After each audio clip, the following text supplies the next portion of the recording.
It's the last of the dahlias for this year, and friends, I wanted to mark this occasion with a special painting. And so here I am today. I'm using my Mission Gold watercolor palette. Gosh, this is one of my dirtiest palettes, but maybe that's because I use it the most. Also using the Art for Joy's Sake brush collection. You can see here all the lovelies. And then the HB pencil. HB is one of my favorite. Not too soft, not too hard. And then this Dahlia, friends, is a special one. It is an heirloom variety that's been in my family for decades. And it just, it's so gorgeous. It looks a lot like a Cosmo or even a zinnia. It's got a big open obvious center, and I love painting this from a top down angle. And yes, I did snip off the stem so it would lay flat so I could really get into it. I'm going to go a little bit more realistic with this one, friends. So here we go. I'm going to sketch lightly in with pencil. I always start at the center, always, always. And I'll tell you what, with my sketching, friends, it's all about impression, not replication. I start with the center, but then I very quickly start making some modified teardrop shapes for petals. And I really just focus on the direction. Which way the topmost petals, are they facing straight up, to the left, to the right? Is there a cluster of smaller petals that's kind of generally waving in one direction? And I try to capture that. Friends, if you don't feel like getting into the stress of sketching, then watch this video. You could take a picture of your dahlia, print it out, cut it, and trace that outline. But watch this video if you want to learn how that process works so you don't have to stress about sketching. I like to go in with a little bit of heavier detail, press a little harder on my pencil in areas. That just feels better to me. I like to see my pencil lines in most of my paintings, even in my more quote unquote realistic paintings. So pressing hard on the pencil is okay. Now, if you are planning on erasing your pencil lines after you're through with your painting, then just definitely make sure you're pressing lighter. I go around and around. I'm always radiating around and around the center of the flower. And typically, as you go around and the outside layers of the petals, those petals are going to get bigger. I'm going to start with my 1/4-inch dagger and go in with a soft yellow in the center. I'm not staying inside the lines, and even as I start adding my bright pink here, I'm not necessarily coloring in those shapes that I laid down with pencil. Sometimes I am, but don't feel like you have to. Let some of that yellow build out into the pink. Don't mix, over mix, because you'll get a peach. Or maybe you want a peach, that's cool too. I love going right in with darker tones. The outside of the petals of this particular dahlia have a little bit of a purple lavender vibe to me, so I'm definitely bringing that in. The point of these first layers is just to lay down the general lights and darks. I want to see quickly and easily where things are dark and bright and where things are light and sheer. And then, of course, I embellish. I like to embellish on nature. My colors are brighter, my darks are darker, and that's just fun and good, and you do what makes you feel comfortable. But this is a great way to lay down your first layer. And once this layer is laid down, I'm definitely going to let it dry, adding a little bit of green in the middle. There's not that much green in real life on this dahlia, but I feel like I want that green there, so I'm going to put it in. Friends, I'm breaking a lot of watercolor rules here. You might be watching this thinking, woo, this girl. But here's the thing. Rules are meant to be broken. I'm a big fan of knowing the rules, but then let's quickly learn when and how and why we should break them. Going in with a big sketchy leaf while some things start to dry on the flower itself. I'm just doing 2 leaves for today, and I'm going to go and fill in with that 3/4-inch flat wash brush. I'm just going to grab a bunch of different greens, blues, and yellows, and I'm going to carve out that gorgeous leaf. And I'm going to try to stay away from the pink so that I don't get a ton of bursts and bleeding and cauliflower effects. Friends, if you want to know more about the brush and how it works and all of the things, go ahead and watch this quick video and you'll learn all there is to know about this brush. Continue on here, adding wet on dry, different color greens. I love adding in blues, and let these colors just mingle on the page. You don't have to do all or any of your mixing on the palette if you don't want to. I am still using this 3/4 inch flat wash brush, and being careful not to run right into my wet dahlia, because you know what would happen, but still. And if it does happen, don't panic. Don't panic. Now let this dry, and then we're going to come back to it. Letting it dry is important. Now, the first thing you'll notice, I did get some bursting in the upper right-hand corner, but I am so okay with it. I'm so there for it. You notice the colors, they dry colors dry a little bit lighter.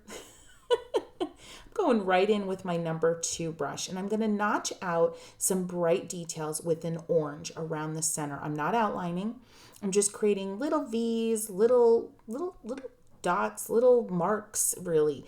Nothing too specific. And then I'm rinsing my brush and going right next to those V's and dots and non-specific marks, and I'm blending them outwards. This is going to create instant shadow, instant depth. This is a wonderful way to build detail into a painting. Now, I know we're working through this quickly, and that's by design, because I want you to watch this all through one time. Come back, you can watch it again, slow down spots, and really absorb it and try it for yourself. But the basic idea is to take strong color, so lots of color on the brush, not as much water, with a small brush.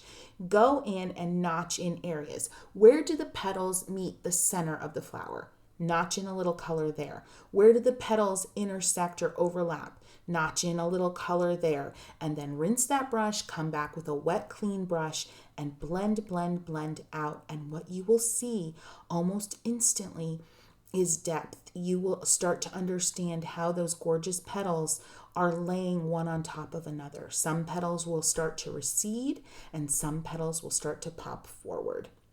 I'm doing the same thing now with my pinks and building up that intensity. I'm using some wine colors. You might have alizarin crimson, you might have a scarlet lake, you might have a number of things. You could even go a little bit purple in areas, especially deep, deep, deep into the flower. You don't necessarily want to use black. That's not my thing. I don't use a lot of black, but using a deep purple where there is tremendous darkness in a flower can really help. Just use it sparingly. Now it is at this point where I do typically start to add a little bit of line work with my liner brush. You can also do that with the very tip of your 1/4 inch dagger, or of course your round brush. I'm using a little peach into pink up here. I love loading 2 colors on my brush at one time, and just continue to build the intensity of the colors on these petals. There I am, notching out some shadows with a little bit of orange, adding some water, lifting some of it up, blending it out, blend, blend, blend. As you're blending, think about what petals you could be defining that are underneath. And see, I'm doing that right there.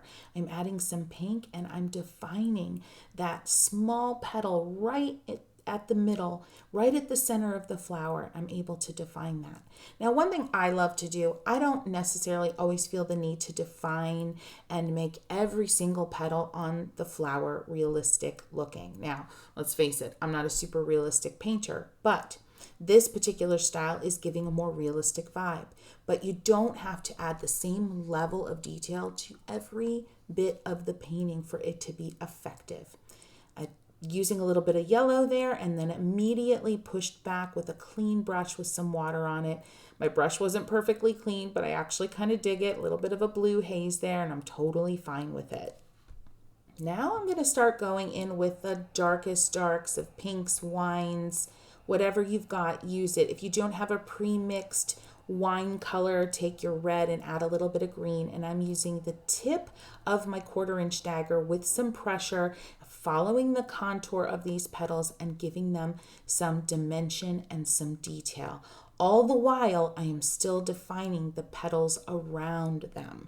I love that about how when you lay down a brushstroke, you're not just defining the thing you're painting on, you're defining all the elements around the thing you're painting on. Did that make sense? I hope so. Feel free to mix up your color here.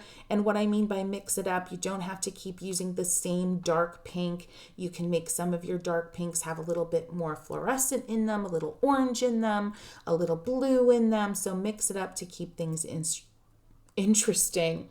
A little tongue-tied today. All right, I'm going into this leaf with the very tip of the 1/4-inch dagger. Friends, this 1/4-inch dagger is the hero brush of my collection. It is so versatile. I'm using a very, very light touch and following the contours out to the tips of all those little leaf ends where they come to a point, and creating gorgeous, gorgeous veins in those leaves. And I didn't rinse my brush. I'm going right into the center of the dahlia now and adding some darkness to bring out some contrast and let that center pop.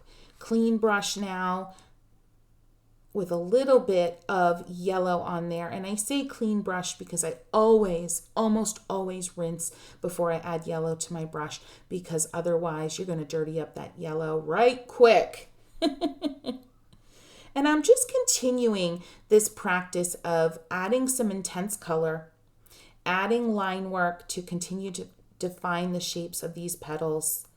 Oh, my light is changing, holy moly. Adding some very fine line work in areas. And remember, if you're keeping some of your petals lighter, like I am at the top center, keep your line work color lighter as well. If you have darker, more intense petals, then your line work can be darker and more intense. And I'm about to be wrapping up here, friends. I'm loving the balance of dark to light, detail to open air, open space. I love how some of those gorgeous initial watercolor washes are just shining through, and I don't feel the need to cover every single one of them up. I'm adding my signature unexpected color with that little bit of periwinkle on the left there. So fun.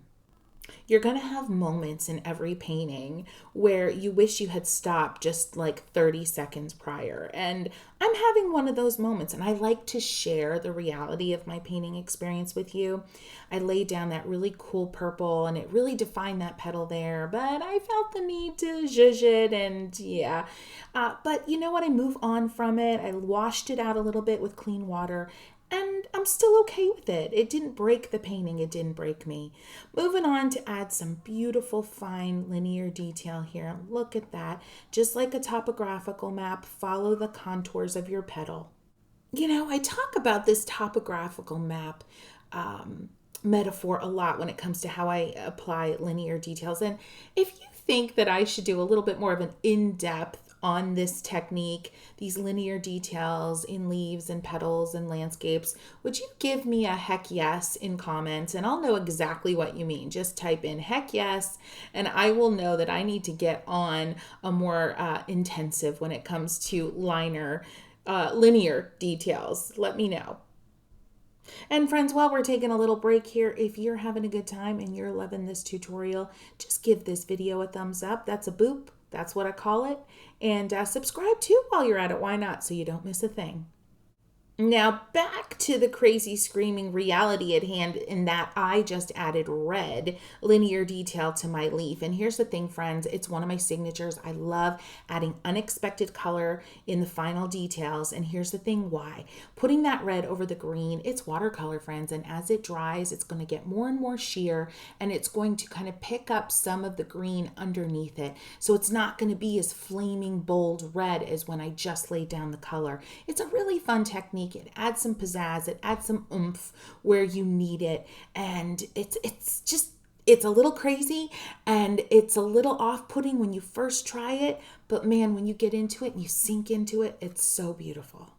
Now remember, friends, you can use your line work too to continue to add those deep, dark depth moments in your painting with that liner brush or any teeny tiny brush you have to really make things pop. Are you having a good time, friends? I hope so. All right, friends, watch this video next if you like the techniques we explored here. Happy painting.